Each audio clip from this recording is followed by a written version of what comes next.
Hello, everyone. Hope you are well on this Thursday night, almost into Friday. And I'm about ready for it. Don't know about y'all. More, you know what, is about to hit the fan. The fan's already on and it's picking up speed. We're just about to see a lot more hit it here soon, I do believe. We also have impeachment articles that came out. I'll go over that a bit. And I'll also try not to go on too long of a rant here, y'all, but kind of a mood for it today. I don't know, y'all. Bear with me. Bear with me. And I'll also share a passage that I believe will be helpful as well towards the end. So do stay tuned for that. But yes, I don't even like to say our, but the federal government is actually saying that difficult days are ahead and that the border will be chaotic for some time. Now, even if they are even saying that, what's it really going to be like? God help us. God help us on that. I mean, really. Warning that a huge surge, an explosional surge of migrants are set to overwhelm the border. The border will be chaotic for some time and expect difficult days ahead. The SHTF is speeding up, folks. It really is. That's what I believe. These Texas border towns, these communities are already getting hit hard. I believe the brunt of it is still not there yet, or is about to be. I feel for those places. I really do.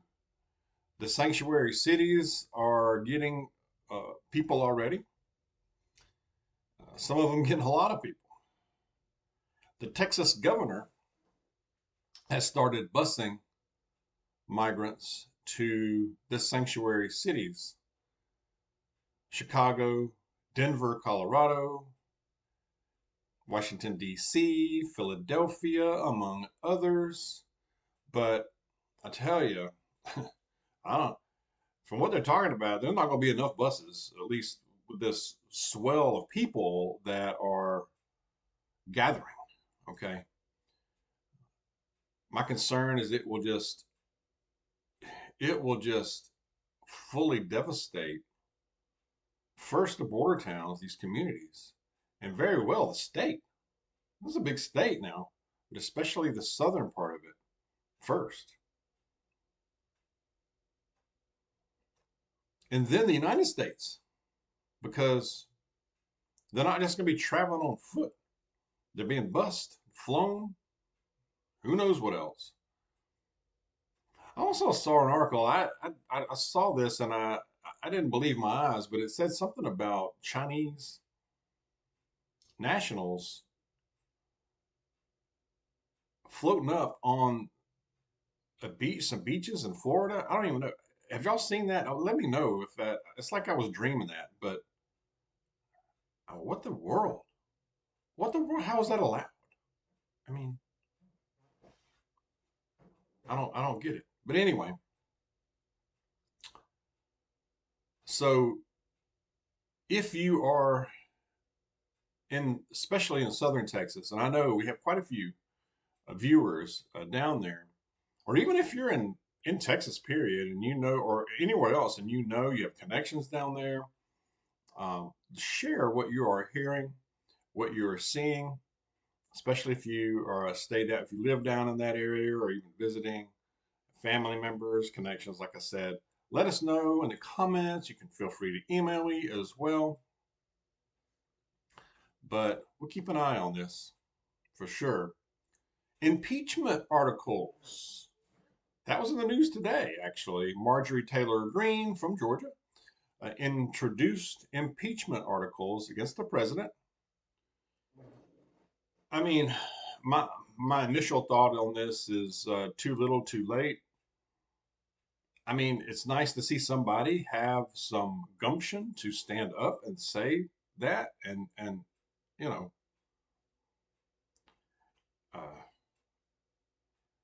that's that's the second thing. First, what my first thought is too little, too late. But I also believe, hey, it's good to see somebody doing this. And my third thought is they all need to be impeached. Now, maybe not all. I know people like Green, and you have some others who are okay, but it's a few. It's a little handful, you know. But for the most part, I wish we could just impeach them all, including the people who are running these little three-letter agencies. The evil spawn that is. I mean, Lord. So it's just frustrating. It's very frustrating to see. I mean, 3 years. We're looking at about 3 years of this dismantling, systematic dismantling, very thorough. You couldn't have planned it any better. The nation, the middle class, the people, economically, our military, crime, society, families, the border. I mean, it's systematic throughout institutions.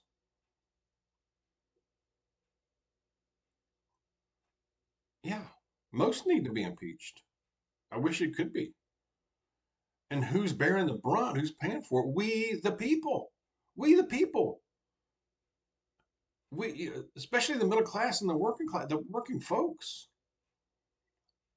I mean, we're trying to do the right thing out here. We get up in the morning, throw coffee down our necks, try to get out the door, go to work, take care of business, take care of family members, do the right thing, pay our taxes,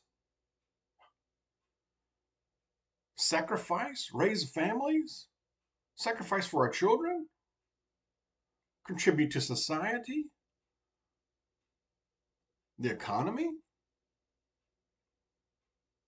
And what happens? We just get dumped on, fleeced further, taxed 9 ways to Sunday, taxation without representation. There have been conflicts over such in the past, in history, haven't there? Hmm. Prepare, keep preparing to be as self sufficient as possible.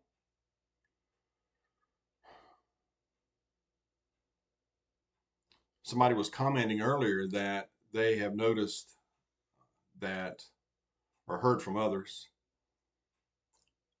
that have noticed that more people this year are buying garden stuff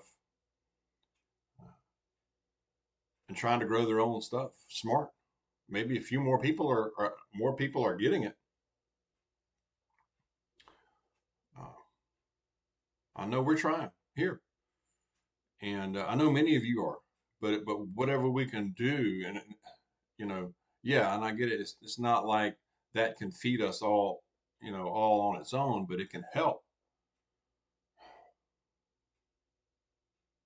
But we just need to do what we can, to prepare and just be as ready as possible, and be as self-sufficient, like I said. And people are like, well, dog elections go. I I don't. An election is not going to make a difference. An election is not going to save us. No human's going to save us on this. The T man is not going to save you. No election is going to do it.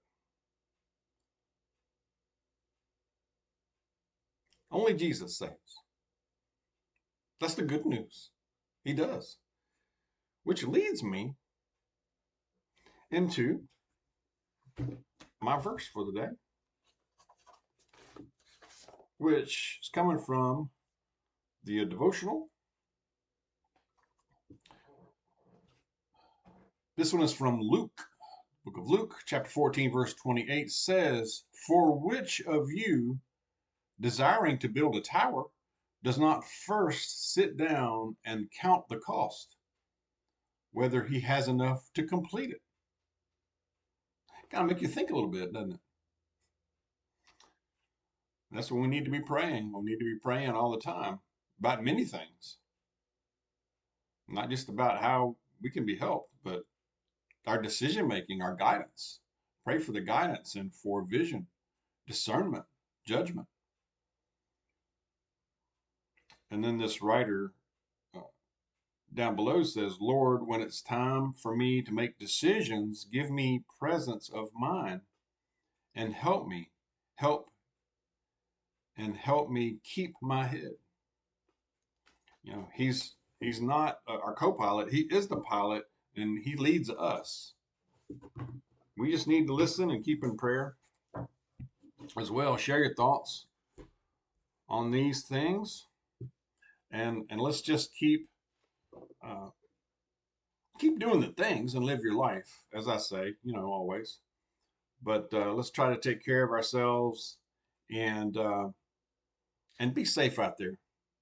God bless you. I'll see you soon.